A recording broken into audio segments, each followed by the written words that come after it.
Okay.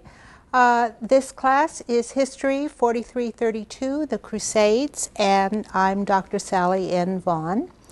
If we want to look at my sheet here that announces the name of this class, tonight is the first night of the class, and I'm relatively well organized, but I'm not totally sure. I'll try my best here. Tonight is the first night of the class, and it's lecture 1. I'm going to do an introduction and go over the syllabus in a lot of detail with the course mechanics and tell you exactly how we're going to do things. And the books, I'll go over the books, I'll go over the assignments, the midterm, the final, and the paper, and give you a lot of information on that. Those of you who are watching this on videotape or taking the course by videotape, be sure to save this first lecture and go back to it as you're writing your paper, because I'll be giving you a lot of information on your paper in this lecture. It will also be on our WebCT site, which I'll tell you about in a moment. After we go through all the course mechanics, I'll do an overview of the whole course to give you an idea of what we're doing in this course and to help you choose your paper topic for the course. And then we'll talk about what were the Crusades and what was Europe like before the Crusades. Okay. Now, we have a WebCT site. You have to, in order to get on the WebCT site, you have to go onto the UH website, and then I believe you get on distance learning, the distance learning site, and then the WebCT site. As I understand it, when you're registered in this course and you've paid your fees, you will automatically be able to get onto that website. I didn't bring the telephone number. I can remember what it is. The telephone number, if you have trouble getting on, is 713-743-1411. Okay, that's the helpline, the UH helpline, and they're very, very helpful to help you get onto the WebCT. Right at the moment, the only thing I have on that WebCT is the syllabus.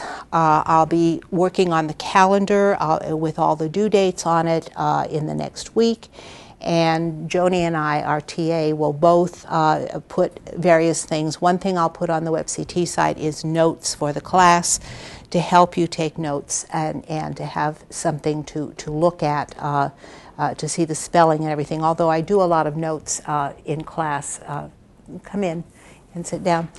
And I also like to keep in touch with all of you by email. My email address is here, snvaughn@ev1.net, and I would appreciate it if you would all email me and let me know you're in the class, and so that I can communicate with you in that way.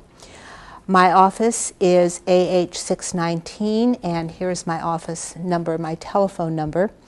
It's 33122 in the extension. And right now, my office hours are 4 to 6 p.m. Mondays. I'll also be available before class today. This semester, we're taking the course on Wednesdays, so I'll be available before class. But I'll be pretty frantic getting ready for class, so Monday is better. Okay. And those of you taking the course by videotape, check your syllabus, and it will have my current office hours on it. Okay, here is the syllabus, and you all have been handed the syllabus in class. This is what it looks like in the printed form. And here are the required books. I want to go through them one by one. Let's see. Okay. The first one is Christopher Tyerman, The Invention of the Crusades. And what he's talking about in this book is really the concept of crusading and how people came to the idea of calling the Crusades the Crusades. I mean, that's part of our question of what were the Crusades. What do you all think the Crusades were? What is your concept of the Crusades? Yeah, press the mic there in front of you, okay? Yeah. Just to spread Christianity, to defend Christianity also, because didn't they see a threat from like the Muslim empires on Christianity? So like initially to defend, and then it just spread as military outposts and also as, you know, to spread and defend Christianity. Yeah, okay, that's one concept of the Crusades, to spread and defend Christianity. And also commerce, can't leave out commerce. Can't leave out commerce, okay. But well, I guess we could say, did the people who went on the First Crusade know they were going on the First Crusade? And the answer is no, they didn't, because the concept of crusades was invented like 100 years later. The reason is because when did the Crusades start? They started in 1095 when the First Crusade was called. Does anybody know when the Crusades ended? Do you want to press your mic? Okay. AD 1206. Okay, that's one date that possibly they could have ended. Why do you say 1206? That's the, I believe that's the date that the Fourth Crusade ended, and the last crusade towards the Holy Land, rather. Okay, the last crusades toward the Holy Land. There were some other crusades after 1206, though. St. Louis' crusade, it didn't go to the Holy Land. He went to Damietta in Egypt. Okay, so that, but aren't you going to count that as a crusade? You're right, that is a crusade. And actually, come to think of it, also the retaking of the Iberian Peninsula from the Moors could also be considered a crusade. Okay, okay, so that could be considered a crusade. And when did that end? Does anybody know? Yeah, Mr. Mike? 1492. Right, exactly. Okay, so 1492. Okay, can we push the date farther than that after 1492? Yeah? When the Europeans discovered America, they came to America, and you could call that a crusade, when they tried to civilize the Indians that were there, as well as show them Christianity. I sort of end this class by saying, yeah, let's look at Spain. I mean, let's look at Spain's conquest of the New World as another crusade, because a lot of the concepts involved in the concept of crusade were carried out in the New World as well. In my graduate seminar, which I'm doing simultaneously to this, we read a textbook by Jonathan Riley Smith, who I think is the greatest expert on the Crusades writing right now. He carries it up to 1789. That's when he said the Crusades are over. So I don't agree with him. I don't think that's right. But, well, does anybody know what happened around 1789? Anybody know what happened then? Yeah, good. The French Revolution. Yes, the French Revolution. Anything connected to the Crusades that you can think of? Anybody know? Yeah? I believe Napoleon moved, after the French Revolution, moved into Egypt or North Africa. Yeah, he moved into Egypt and North Africa, but he moved specifically into Malta, where the Knights Hospitaller were, and they were the very last crusading institution, and he ended them. And so that's when Jonathan Riley Smith wants to end the Crusades. And as I said, I don't think that works. I don't think it works. I can't think of carrying it beyond the New World Crusades with Spain, because then Europe was so different after the 1500s. Europe changed enormously, and so they didn't want a crusade anymore. But this book, which we're going to read first for next week, it's just a short little book, and it deals with the whole concept of crusades and crusading. So I think that's an interesting way to start looking at it. And so we'll read this little book for next week, and I think you can handle it. It's how many pages do we have? Lots of notes. Only about 120 pages, so it's not too bad for a week's reading. So we'll start with that. Now, I originally thought I would not have a textbook, and because I was using Jonathan Riley Smith's book, and my graduate students said, "Oh, it's so hard. It's much too hard for undergraduates. It's so long and complicated and involved." And then I thought and thought about it, and then I thought, no, we can't do without a textbook. So I did order a textbook, and for those of you this summer in which I'm taping it, I'm hoping it'll be in the bookstore by next week, but I've just ordered it. It's a concise history of the Crusades, and you can read it or not as you wish. You can buy it or not. I really designed the course not to use the textbook, and I haven't really made assignments in it. But if you need a guide, if you need a handle to give you a guideline of what's going on. It's a concise history, it's quite short, and I think it kind of gives you an outline in case you get lost. And so hopefully this will be in the bookstore by next week. So I did order that. The other books I ordered, and this one is optional, you can buy it if you wish.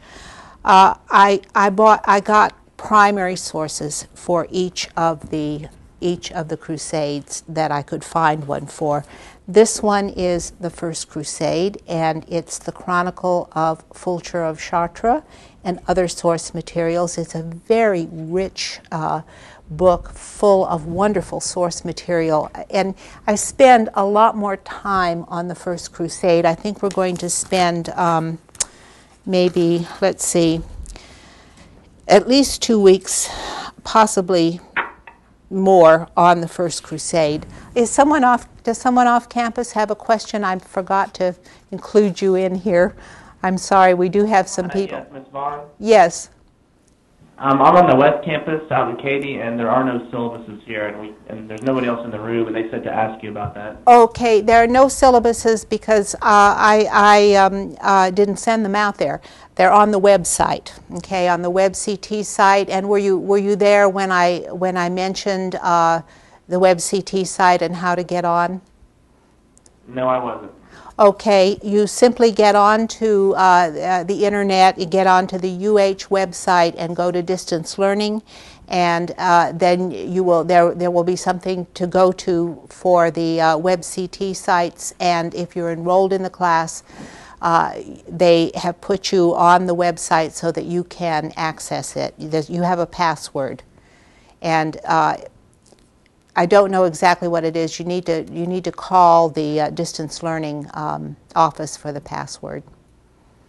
Usually, maybe Don knows. The default password on your WebCT account is month, day, 4-digit year. So it's like 021955. Right. It's your birth date is the default. Thank you very much. I had forgotten that. Okay, your birthday, which is month, day, year. Okay, 4 digits for the year.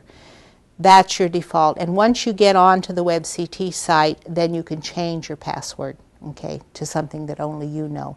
But the syllabus is on the website, so you can just download it. I'm going to go through the syllabus right now in great detail so that you'll know what you're doing here before you download it, okay? All right, do we have someone else off campus? That was West Houston. Do we have someone at North Houston or Cinco Ranch, Victoria? I know we have other people here. I was Cinco Ranch. That's West. We're the West Houston Cinco Ranch. Your Cinco Ranch. Okay, let me see. Let's see. I can't tell where these people are.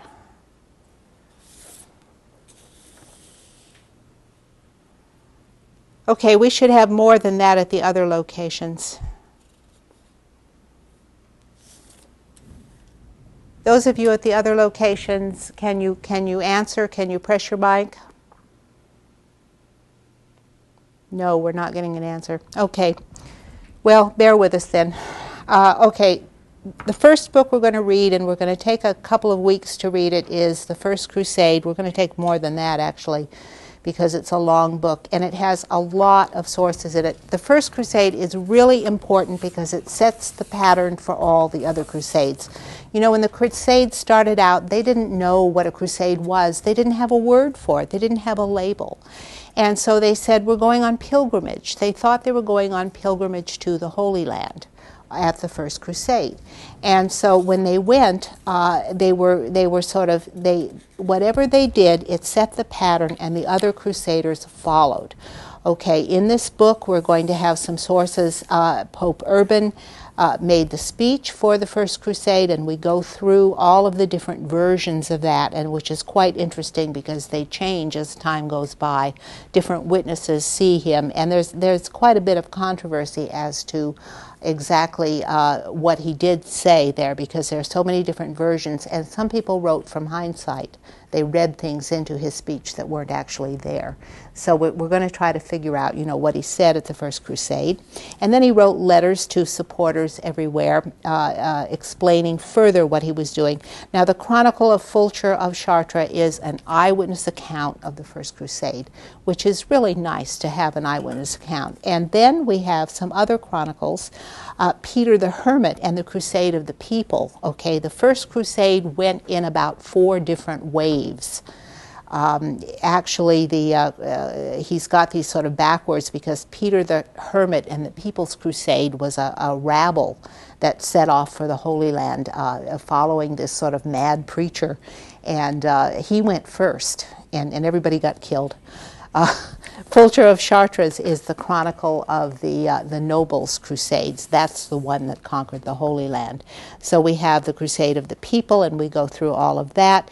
And then here is the Gesta version of the journey to Constantinople, the Crusaders at Constantinople, and it goes through the siege of Antioch and all of the different events, and finally the siege and capture of Jerusalem, which is the high point in 1099. Of course, they arrived there between 1096 and 1097. By 1099, they had conquered Jerusalem. And then this is followed by a lot of the letters from the Crusaders who wrote home. And so it's a very rich collection of sources to tell you everything about the First Crusade, and we're spending longer on it because the First Crusade sets the pattern for all the rest, so that's why we're going to spend more time on it. Okay, I don't have a book on the Second Crusade, and not much happened with the Second Crusade. It was a failure, but all the Crusades were a failure after the first one. The first one was the only one that succeeded. But the Third Crusade is really interesting, the Chronicle of the Third Crusade. Does anybody know who went on the Third Crusade? Anybody know who the participants were? This is a really famous crusade. It's like the King's Crusade. Yeah. I think it was Richard Lionheart. Richard Lionheart was the great hero of this crusade. He went and he fought Saladin, and so we have the enmity between this great Christian hero and the great Muslim hero and Saladin. But there were 3 kings on the crusade. The other king, Richard I, was king of England, of course. Philip Augustus, king of France, put in a sort of cameo appearance and then zoomed back home because he had more important things to do in France. And Frederick Barbarossa died on the way, so it was kind of left to Richard Lionheart. And Richard Lionheart, of course, was kidnapped on the way home when he went through Austria. One of the counts in Austria captured him and put him in prison, and then, of course, England was heavily taxed in order to pay his ransom. And then as soon as he got home, he died. So it's kind of a anticlimax there. Okay, and here is the Latin title of that book. Now, the next book is Robert of Clary, The Conquest of Constantinople. Okay, now this is a nice short book after you've read all those long ones. This is the Fourth Crusade. Anybody know the important thing that happened on the Fourth Crusade?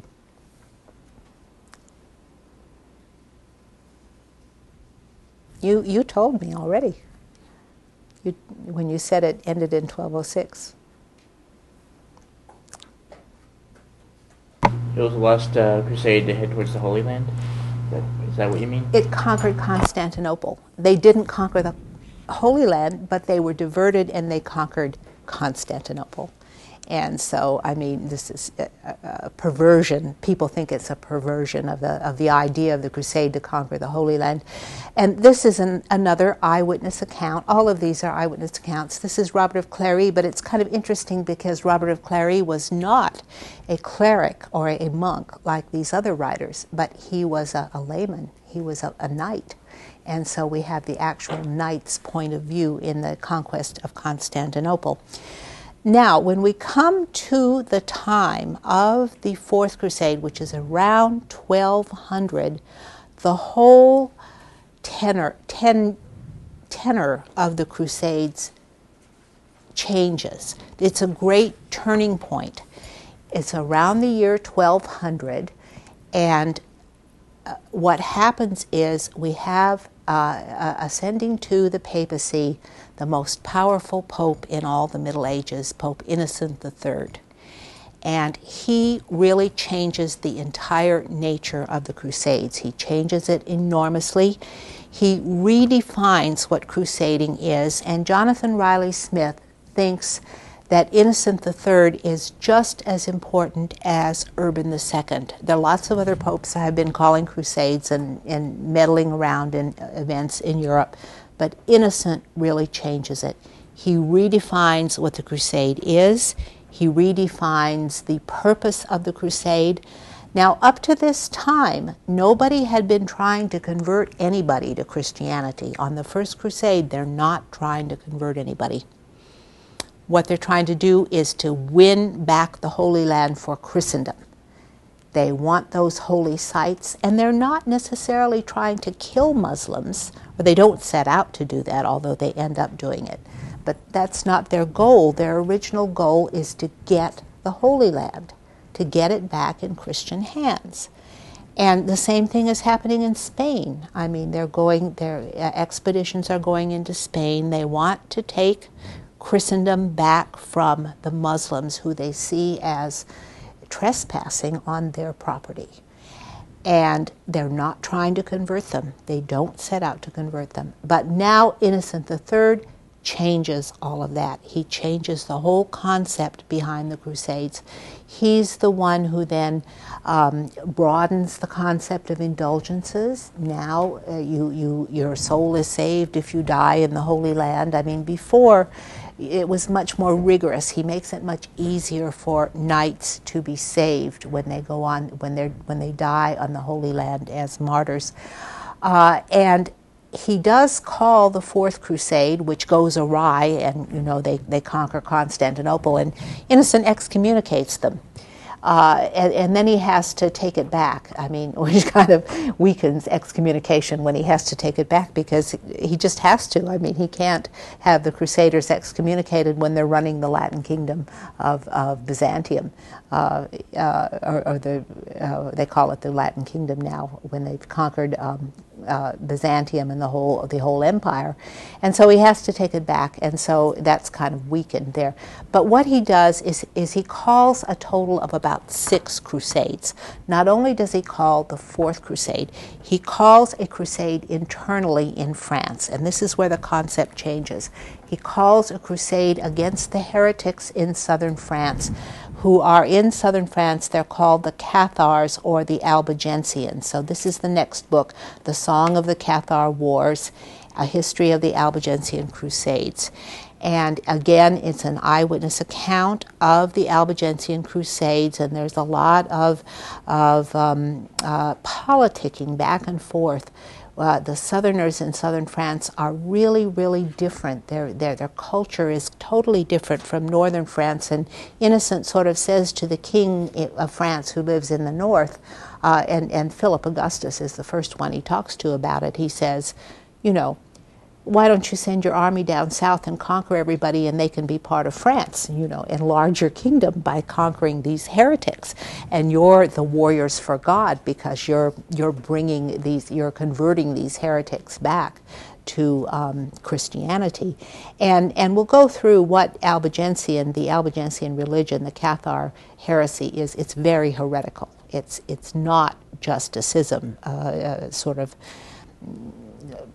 Christian-like thing. It's not Christian at all. I mean, it's really anti-Christian. It really is a heresy, and we'll go through that in some detail. And but it's also tied into the culture of southern France, which is really different from the culture of northern France. And so there are other things. There are political things, there are cultural things, the ambitions of the King of France to unify his kingdom and control everything that is historically French. The ambitions of the Pope to be head of Christendom are all involved in the politics of the thing. So what is happening is the Crusades are now getting very political. This is the beginning of the Inquisition. It didn't start in Spain, it started here in France. The first inquisitors go to France for the Albigensian Crusade. And so that begins here. And this is a really interesting crusade, I think. It's still a crusade, but it's happening in France. It's happening in France. There are some other crusades we're going to talk about there's a crusade in Spain. I couldn't get a book for you on the Northern Crusades. The Northern Crusades really take place in Innocent III calls the Northern Crusades too. The Northern Crusades are in the pagan areas of Northern Europe. Lithuania, Latvia, Estonia in the north, the Finns and the Lapps in the far north. The Scandinavians have already been converted, but these neighbors of Scandinavia, and the Danes take part in it. Prussia is still pagan. And so the Germans take the lead in that, and there the Teutonic Knights are the ones who conquer. And you have this crusade going on perpetually until all the northern lands are conquered. And once again, you know, the motives they profess are to convert everybody to Christianity, but probably the real motives are to get rich because they take their lands. And so all the motives are mixed up in this, and you can't really say that greed was the only motive, because they do have Christian motives as well, but they're all mixed motives as they go along. The Northern Crusades, the Albigensian Crusades, and he also calls a crusade in Spain, and the crusade in Spain is virtually ongoing. It's going on all the time. Again, it really starts before Urban calls the First Crusade, and it goes on until 1492 and even into the New World, because the crusading mentality is so imbued in Spain after these hundreds of years of crusading that I think they carry it into the New World as well, which is why they go and burn the books and when they come across the Aztecs and the Incas. Well, the Incas don't have books, but the Aztecs do, and the conquistadors burn them because they're pagan. Okay, so after this spate of crusades, Innocent calls another crusade in Italy against one of his political enemies. And so, I mean, he really takes this crusading idea and he perverts it totally. He changes it enormously. And the crusades go on, and kings think they need to have crusades. We sort of come down to some more crusades. The last important two crusades are St. Louis' crusade to the Holy Land, which is relatively uneventful, but St. Louis is very important, and so his role in the crusade and his taking the lead as a king is an important event, another turning point in the Crusades. Frederick II goes on the Crusades as well, and he's sort of a Renaissance prince who, again, changes the idea by signing a treaty instead of fighting. So he carries on the crusading idea. And then we're sort of going to end, and then we have a great change among the Muslims. We're going to look at the Muslim side as well of the Crusades. I've sort of gone through here the Christian side. The third week of class, we're going to have a history of Islam. And I'm going to lecture for the first hour and a half on the history of Islam. I'm going to give you a historical background of how Islam spread. And then I have a Muslim cleric and one of my Muslim students are both coming, and they're going to make a presentation to you on the religion of Islam. And I have asked them to please be open to any questions you might want to ask. that you are permitted to ask them hard questions. You can ask them hard questions about Islam so that we can have an understanding about Islam and what it actually is. So we'll do that the third week, and then at the end, on the last week, there's a major change that takes place in Islam. New groups are arising among the Muslims, taking over, and one of the things that causes the First Crusade is the Seljuk Turks come into that area and sort of displace the old Muslim kingdoms.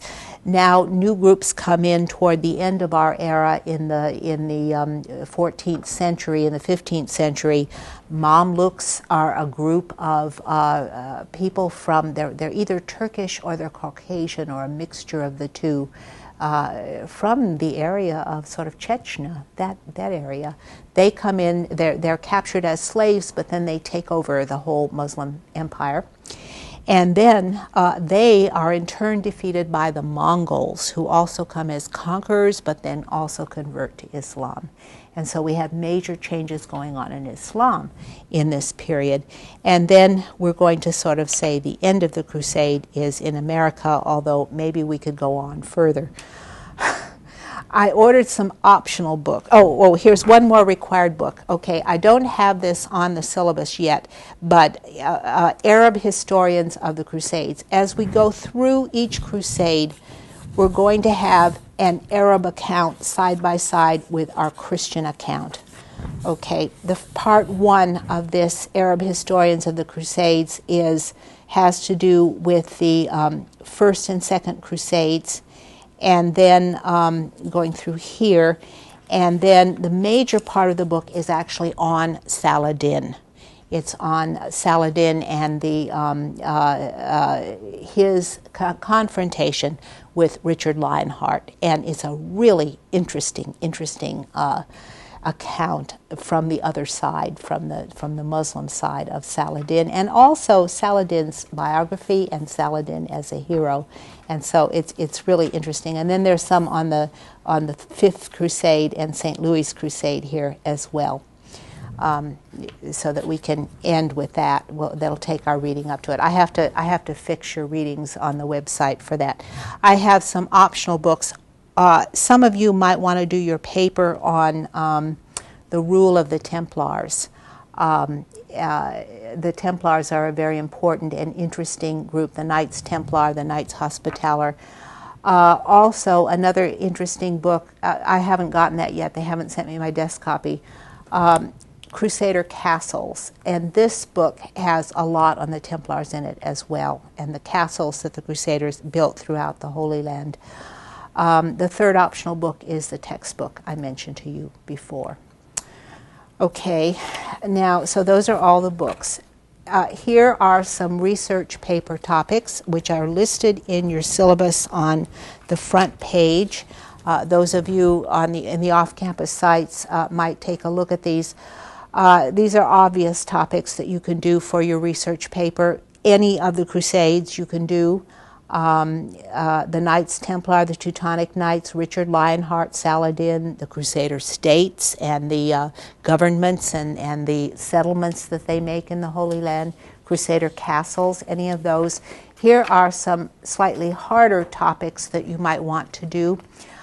Crusader art and architecture, and these are a little more complicated and take a little bit more research.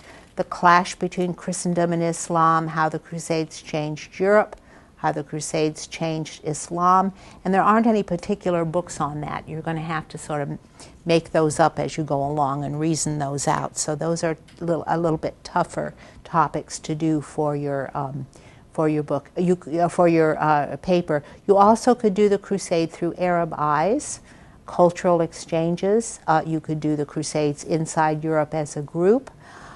Some of you might be interested in military history and warfare techniques, weapons, armor, and that sort of thing, and battle techniques and battle machines, and so you could do that. You could also concentrate on the origins of the crusade or on the end of the crusade.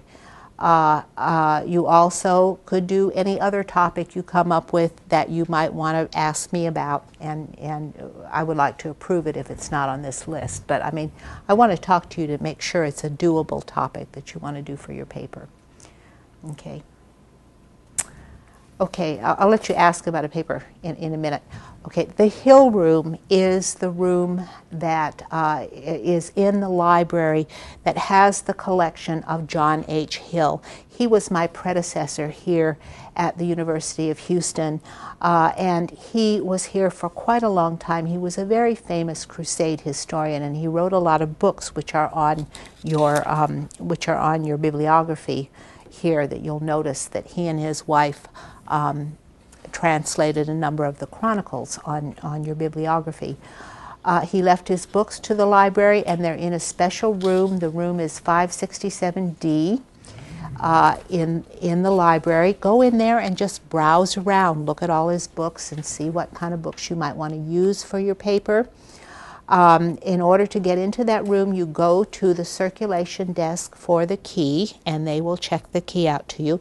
And please be very careful of the furniture and the pictures and, you know, artifacts in there, because they're very, you can spoil it for the other students if anybody takes advantage of that room or breaks anything, because then they're more reluctant to let you go in there. But it's a wonderful collection, and it's just a huge crusading collection of Crusader books.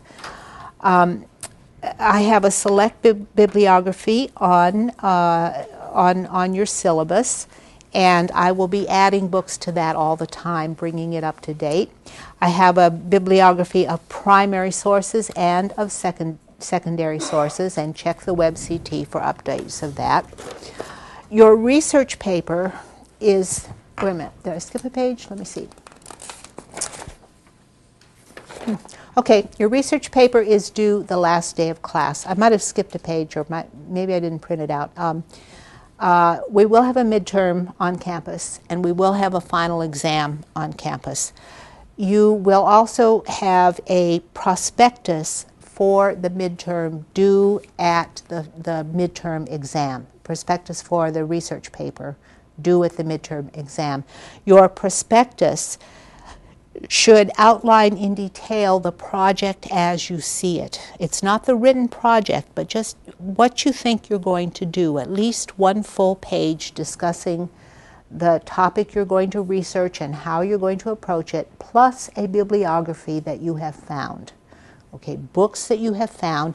And what I want you to do is to use at least 6 books or articles. And only 50% of your sources may be internet sources, okay?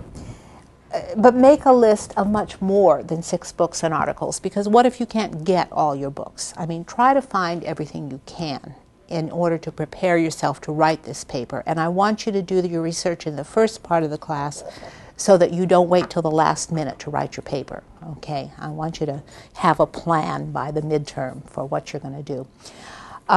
Your research paper itself is due the last day of class, and it should be 25 pages and only 25 pages. If you give me 40 pages, I'm going to grade you down, okay? 25 pages only, 15 of which are text, and up to 10 pages of maps, illustrations, charts, and anything else you want to use. But remember to use the internet with extreme caution, because there are some good scholarly sites on there. Usually they end with edu in their address. But you can, you know, get some with UK that are in the United Kingdom that are from Oxford or Cambridge that are good sites as well. But be careful. You can also get some really off-the-wall sites where they're, especially on the Knights Templar and some of those, some of the more romantic kinds of things, and they're just not right. So use the internet with care. Okay, your paper should have an introduction with a thesis statement, logical development point by point, and a conclusion restating the thesis. and it should be footnoted. I can't emphasize that enough. Footnote all your sources. You know, in some fields, it's okay for you to footnote at the end of every paragraph. Not in history, not at least not in European history, not in medieval history. You need to footnote all direct quotes. You need to footnote your facts where you get them, and you need to footnote ideas and concepts as well. And don't footnote it at the end of a long paragraph or at the end of a page. I mean, footnote it after you put that fact down. Footnote it. You can't footnote too much, okay, for me. I like lots of footnotes. I really want, because when you footnote everything you get from your sources, then your ideas sort of jump out, and it's very clear what your thinking is and what your ideas are. And you also need to footnote your illustrations and your maps and your charts and paraphrased statements that are not your own. And that way your own ideas and conclusions really jump out. And so I can really see where your thinking is on that. Okay, somehow I didn't print out my page on the midterm and the final. The midterm will be not on TV. It'll be on campus in a room that I will give you the room number for, and the final exam will also be at the, and check your calendar on the website for those dates and locations. Okay, I've gone through all of the mechanics and the gradings. Any questions at this point? I've overwhelmed you, right? Okay. For the research paper, Yeah. you want 15 pages of text, and that's it. If I don't have 10 pages of maps and charts, then that's okay. Or do you want me to make up, if I have 5 pages of maps, you want 20 pages of text? I'm trying to be flexible, okay. If you're doing something real intellectual where you can't use any maps and charts, it's okay just to turn in the text. I mean, you know, like the concept of crusade. If you were doing the concept of crusade, I can see where you might not want to use any maps or charts. But most of you will want to, okay. Yeah. But then you'd want 25 pages of text. Not necessarily, although you have that option. If you want to write 25 pages of text, you may do that. Joni can read it. Sorry. I couldn't resist. No, I'm just kidding. I think that's pretty admirable. It's really a project to write a 25-page paper. So if 15 pages of text is fine if that's as far as you get. However, if you do want to write 25, you can, because you have that option that you can do that.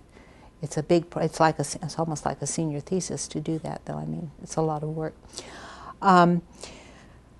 I also want each one of you to meet me individually on your paper at some point after you have done your prospectus, so that we can talk about your paper and make sure that you're doing it properly, and I can maybe point you in the direction of some sources that you might not have seen. So I want to meet with each one of you, one appointment individually, and I'd like you to make that appointment with me at the midterm. Okay. Okay. Whether you're on campus or off campus. Okay. And any other questions on the midterm? This is your chance to really learn how to do a scholarly paper the right way.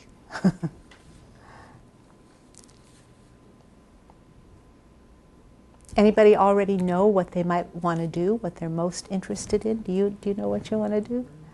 Could you press the mic and tell us? Mine's going to be more over how beforehand Jewish populations were not as persecuted as during and after the Crusade. So my focus is going to be more on what was the population before, and then what happened after during some of the Crusades, and what in the Christian area, how the Jews were, and then in the Muslim areas, how Jews were seen. Excellent. That is wonderful. And I want to tell you also, remember that we're reading only primary sources, mostly primary sources. So in your books, you can include, among your 6 books that you use, you can include at least 2 of these textbooks. And you're going to want to use the First Crusade. In here, there's a whole section of primary sources on the persecution of the Jews. As the Crusaders went through Germany, they persecuted the Jews rather systematically, and this is the first great persecution of the Jews that happens in Europe.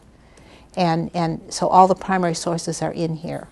So that'll be very useful to you. So you all can use these books as your sources as well. Okay. But I want you also to go to the library and see what's there. All right. Anybody else know what they want to do? Yeah. I'm interested in the Crusade in Spain. Good. Okay. I don't know that much about it, so I want to learn about it and see what's going on. Okay. Then you need to go to the library and see what you can dig up on your own and hone your research skills in that way. Also remember, well, you can always go to the library and get books. We think of going to the library and getting books. Where is the latest, newest research that you're going to find? Does anybody know where you would get the newest research that's been done? Anybody know that? By the time books are published, the research is already kind of almost out of date. You know where you would get the really newest research? The latest word? Joni, where would you get the latest word? Journals. Journals, right, journals. The Journal of Crusading History, the Journal of Medieval History, the, well, can't come up with any off the top of my head, but Speculum is the American Journal of Medieval History. Speculum is a good one. The English Historical Review, those sorts of journals are the ones that you would go to if you wanted to get the very latest research that's been done. Okay.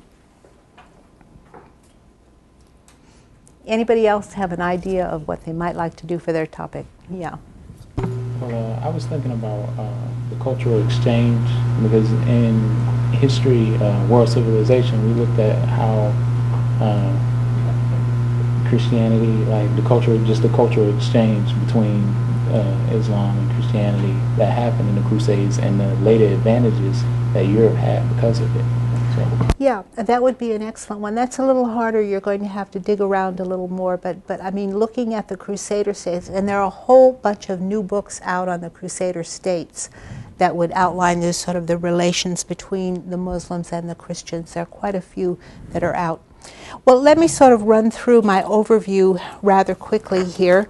Here are some knights at the time of the Crusade, and we tend to have a really romantic view of the Crusades about how glamorous they are and how heroic they are, and actually they weren't very heroic at all. When you read the primary sources on the First Crusade, it's an illusion that they're heroic. I mean, they're bloody, they're dirty, they starve, they're disgusting. I mean, really awful things happen and lots of people get killed. The calling of the First Crusade is by Pope Urban I, Pope Urban II at the Council of Clermont, and all the crowd that was there responded, Deus vult, God wills it. We're going to look in the first lecture that we do, actually next week, we're going to look about the causes of the First Crusade. The Crusades didn't just pop out of nowhere.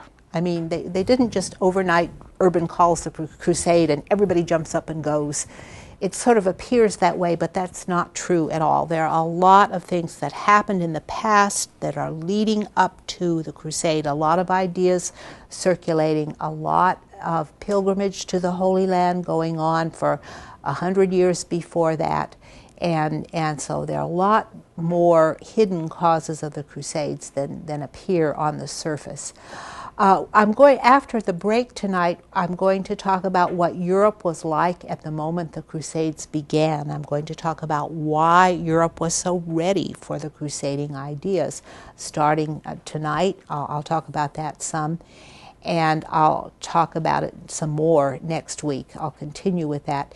Why did the Europeans respond so enthusiastically? I mean, you know, they could have said, no, we're not going. But they didn't. I mean, they said, God wills it, and we're going. Here is Urban preaching the First Crusade. This isn't a real picture. This is a very romantic picture of Urban preaching the First Crusade. I want to tell you something about the sources for my maps and my pictures that I'm showing you on TV. I'm using copyright-free books. They're usually antique books like this. This is by Paul Lacroix, The Art of the Middle Ages, and they're very old books that have drawings of primary sources like this, and maps. They might have paintings of real primary sources like this one that are reproduced here. And so everything is out of copyright. I'm kind of limited because I can only use uncopyrighted sources on the air. But I have tried to find as much as I can along those lines for you here. This is a romanticized 19th century drawing. It's not a real medieval drawing. You'll be able to tell the difference right away. Okay, then we'll look at who were their enemies and who were the Crusaders out to get the Holy Land back from. Well, they were going to get them back from the Muslims, and we're going to look at who were the Muslims and what was Islam, where did Islam come from, where did the Muslims come from, how did they come to occupy the Holy Land, what are their beliefs and customs, and how did the Islamic world differ from the European world, and how does it still differ, and this is very current with current events to look at that sort of thing. Here is a map that shows the extent of Islam at its greatest extent. This doesn't even show really the greatest extent of Islam. It goes all the way to the Philippine Islands. It goes eastward here off the map.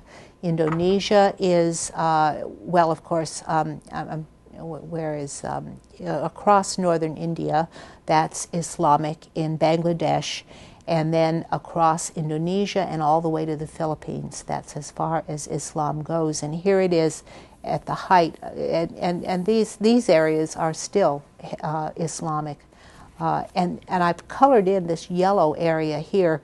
This is directly ruled by Islamic rulers, and this area was converted to Islam later in northern Africa as well. Here is a view of Mecca, which is the center of the Muslim religion. Mecca is the center of pilgrimage, and it's the focus of the religion, although Jerusalem is also a holy city to Islam. And then we'll look at the First Crusade. How did the Crusaders organize, or did they? Well, some of them did, and some of them didn't. And some of them did, sort of, but they didn't do a very good job of it. You're all going to be amazed that they finally conquered Jerusalem. You're going to wonder how in the world these bumbling idiots ever did it. I mean, because they're so disorganized, and all they do is fight among themselves, and it's just unbelievable that they could actually get it together long enough to capture Jerusalem, but they do. And how did they get there? What routes did they take, and how did they organize themselves? How did they get their ships? Did they march? Some of them marched overland, some of them went by ship. And what did they find once they got to the Holy Land? What were their battles like? And how did the battles affect them? And what was the Muslim response? And the Muslims were just overwhelmed. I mean, they couldn't believe these people were coming in and attacking them. They were just dumbfounded because that had never happened before. And how in the world did they ever succeed given the amount of disorganization in their troops? Here are the states that they conquered. Here are the 4 states, the Kingdom of Jerusalem and the County of Tripoli and Antioch and Edessa are the 4 regions that they conquered immediately. They held on to them all, more or less, for something like 100 years, but after 100 years, they were sort of confined to the seacoast, and they held on with their fingernails, and eventually they were completely expelled from the Holy Land. I mean, 100 years is not very long in the course of history, and so they really didn't hold on to it very long. How did they set up the Crusader states? And we're going to look at how they organized the states: the Kingdom of Jerusalem, the County of Edessa, the County of Tripoli, the Principality of Antioch. How did they govern? What kind of a government did they set up? How did they populate them? How did they, I mean, you know, they're conquerors there, and they're really outnumbered by everybody, the Muslims who are there. Not only are Muslims there, but Byzantines, they're called Greek Christians or Byzantine Christians, are there. And so all of these elements play off politically against each other, and so they have to manipulate these people in order to govern, and they have to make compromises, and they have to sometimes do what the locals want and take on local customs. One of the things they do that's local is coinage. They issue coinage that's very much like the Islamic coinage. How did they get, I mean, they were really sparsely populated. They had to continually bring in fresh recruits from Europe. How did they control the natives? How did they set up the church? And how long did they last? And why were they finally driven out? So we'll look at that. Why were there more crusades? Why do you think there were more crusades? The first one conquered the Holy Land. Why did more of them go there? Anybody know? No, well, each time there's a sort of perceived threat from the Muslims, Europe rallies and they all set out to go rescue the Holy Land, and they all failed miserably. The first one was the only successful one. I mean, they just fall apart. How many crusades were there? Does anybody know how many crusades there were?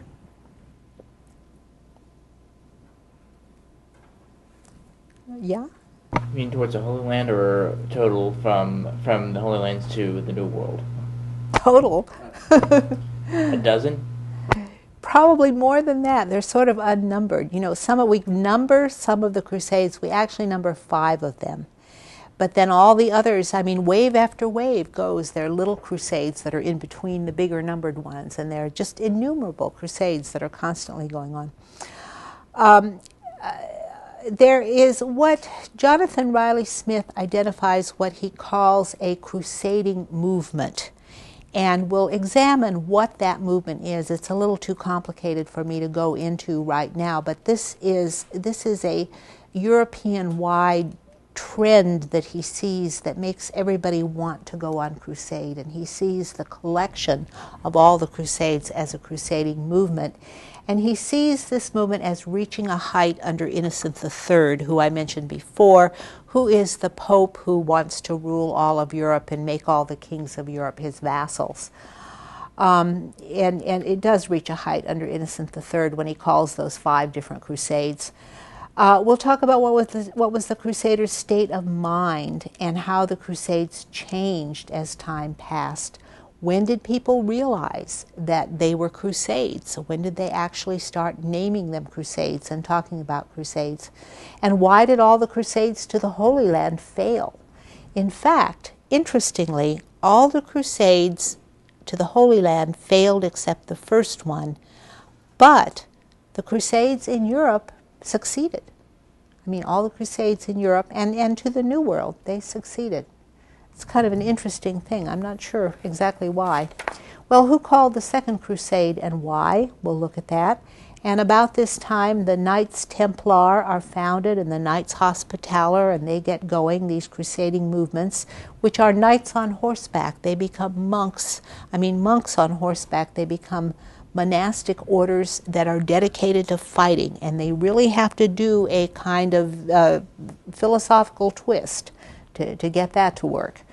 So we'll talk about how they do. Who were its leaders and why did it fail on the Second Crusade?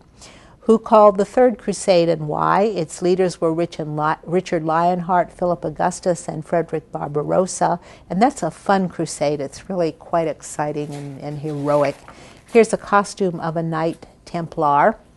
And I'm going to try to show you pictures of as much as I can. Here's a Knight of St. John, which would be a Knight Hospitaller. The Knights Templar were constituted to guard the roads for pilgrims in the Holy Land, and the Hospitallers ran the hospitals. Here is a drawing of Richard Lionheart from his seal. Okay. What was the Muslim response to all these crusades going to the Holy Land? Well, Saladin the Great is the first response. He arises as the leader of the opposition, and he is made a great hero by the Muslim authors who will read in our Arab historians of the Crusades. And Saladin really there were a couple of guys that Nur al-Din and some others started the reconquest, but Saladin really carried it out and effectively, and he confined the Crusaders to the coastline. What kind of a hero was he, and how did the Muslims see him as a hero? And he and Richard Lionheart were both courtly and heroic and gallant and romantic heroes. They were alike in numerous ways. Innocent III, as we saw, called the Fourth Crusade, and the Fourth Crusade went really wrong, conquering Constantinople and founding the Latin Empire. Here is a romanticized 19th century picture of Saladin. I'll try to get you a contemporary picture of him if I can find one, but this is a romantic one. Innocent III turns to Europe, as we said, new uses of the Crusades, the Northern Crusades and the conquest of the Baltic, and here the Teutonic Knights are spearheading that. The Albigensian Crusade with the Cathar heresy is in southern France. Simon de Montfort is the leader, the hero who emerges in that crusade. St. Louis then leads two crusades, and he represents a kind of turning point. Because he represents an important development in European kingship. Frederick II then also changes the Crusades by making treaties and diplomacy instead of actually fighting battles. He's called Stupor Mundi, the wonder of the world, and he's a kind of Renaissance prince who gets excommunicated 3 times. And still he makes peace in the Holy Land and gets Jerusalem back. Okay, here is St. Louis rendering justice, and we'll talk about the feudal state later. Here is St. Louis actually praying at a reliquary. And here is the siege of Damietta, which is in Egypt, and that's where St. Louis focused his campaign, which was to conquer Egypt rather than the Holy Land. And that's not, I mean, that kind of makes sense because Egypt was the strongest state in control, and he, you know, they had to be defeated before he could go to the Holy Land. The Reconquista, or the Crusade in Spain, involved the Knights Templar and some other Spanish knightly orders. The knightly orders in Spain are really interesting, that come with the Knights Templar, and they all cooperate. The Inquisition then goes into Spain and is quite enlarged and becomes much more rigorous in Spain than it ever was in France. And one of the things they end up doing is expelling all the Jews and the Muslims from Spain. And the Jews are in 1492 are completely expelled. The Crusade in Italy is purely political, and the enemies of Christendom are enlarged, and so that the popes are using the concept of crusade to strike at their enemies, their internal enemies within Europe. And so the whole idea is changing of crusade and what it can be used for. Here we can see the reconquest of Spain. If you can see, actually, you can kind of see here that's one of the reasons the reconquest is successful is Spain is not unified anymore. It's broken up into a lot of little different kingdoms, and the Christian kingdoms are more unified, and so they're more successful in moving down into that area. And then here you can see this is in excuse me. This is in 1030 at the very beginning of the crusading movement. Remember, the First Crusade is called in 1095, so this is well before the First Crusade in the Holy Land, that the movement is gaining force to push the Muslims out of Spain. 1030, they're pushing, because before they were all the way up here. And so now they're being pushed further south. And here they are in 1210, pushed still further south. The Battle of Toledo in 1085 is one of the big key points, key turning points here. And here we are in 1360, where they have moved the Muslims completely out of Spain, except for their last toehold in Granada. And then finally in 1492, the Christian kingdoms take over all of Spain. Okay, and here they are. Meanwhile, there are changes in the Muslim world. There are changes that are reactions to the Christians. For one thing, the sect of the Assassins rises, and the Assassins are, I think that's a Muslim word, and a Persian word, and it actually, the Assassins assassinate not only Christians but also Muslims. I mean, they're true assassins who are killing people, and they're a great threat. They carve out their own principality in the Holy Land for a while. The Mamluks arise, and they're very interesting. They start out as slaves, and they end up taking over the whole Muslim kingdom, and then they organize it to a point of efficiency that has never been organized before. It's quite extraordinary the way they organize the whole Islamic empire. But then they fall to the Mongols, who invade at that time as well. And there's, you know, we wonder today why Islam, which was so liberal and so accepting of lots of different traditions and so tolerant in the Middle Ages, why has it become much more rigorously conservative today? And I think that one of the reasons is the invasion of the Mongols, that the Mongols were so terrifying to them that Islam kind of turned in on itself.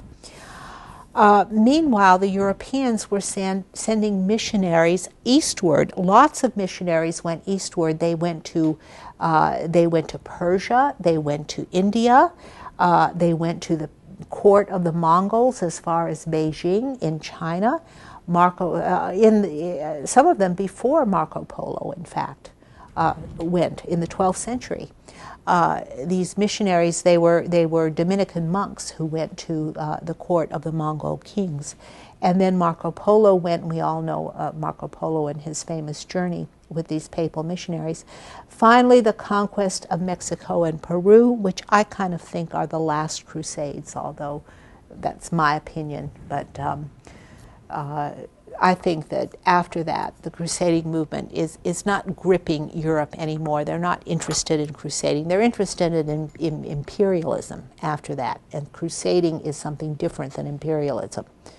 And so I think the crusading mentality is gone. And it's kind of gone with the early modern world. It's gone with the Renaissance mentality that replaces the medieval mentality. So, at that point, I've given you a quick overview of what the entire course is like. We have a few minutes for questions, if anybody has any questions.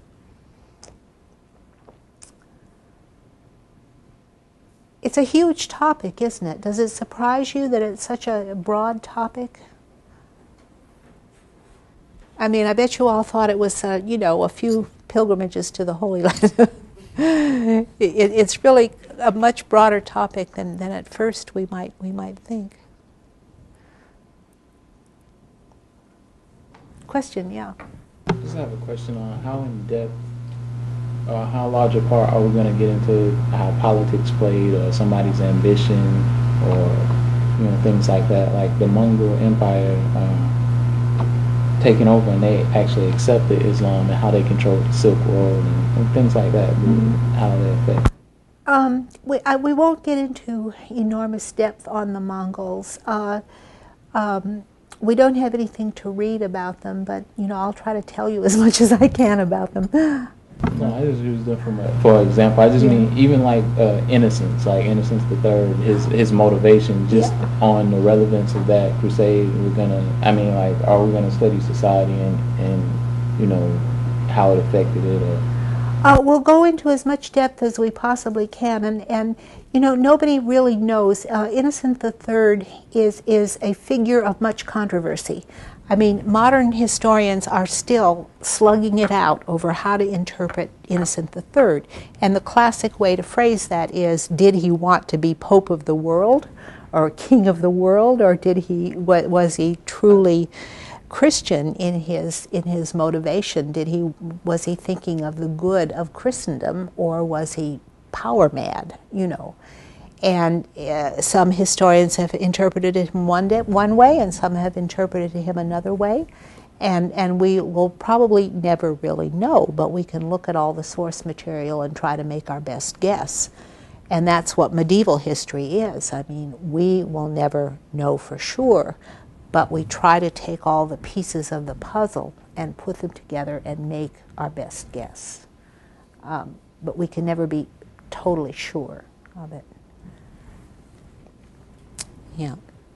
Any other comments or questions?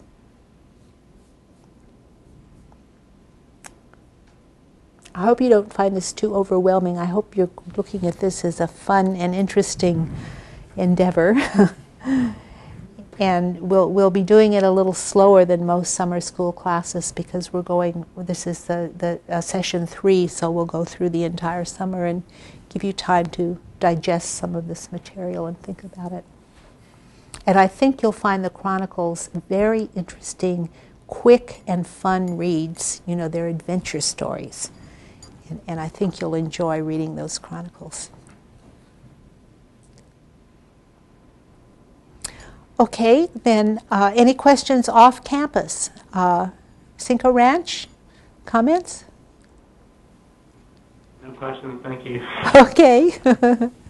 I don't know what happened to our other people. Okay, then we'll take a break of maybe 15 to 20 minutes, and then we'll come back. And when we come back, what I'm going to do is to talk about the background, Europe in the year 1000, and what Europe was like when the Crusades began.